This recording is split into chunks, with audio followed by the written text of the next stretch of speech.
In this video, I'm going to show you how to clear search history from Google Play Store. So the Google Play Store is a center for all 100 users. So search for both free and paid application and then install it on their devices. So if you've used the Google Play Store for a couple of times and you've accumulated a lot of search history, you can take down all the search history once and for all. So in today's video, you'll learn how to clear Play Store search history. So if I don't know this video, if you found this video helpful and informative, please don't forget to like and subscribe.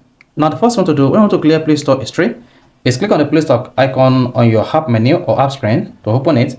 You can also search for the Play Store using the search box on your Android phone. Then once it opens, you need to tap on the profile icon at the top right like this and then click on settings.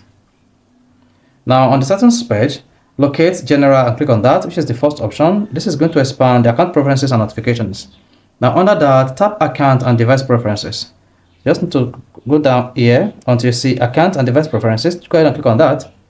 Under that, locate clear search history. So that's what we're going to locate here. Then under that, locate history. And under history, click on clear device search history. Once you click on that, you see what that says clear device search history. Then from the pop-up, just click on clear history. Then if you see search history cleared, so this is going to clear Play Store history on your device. So if you find this helpful and informative, please don't forget to like and subscribe.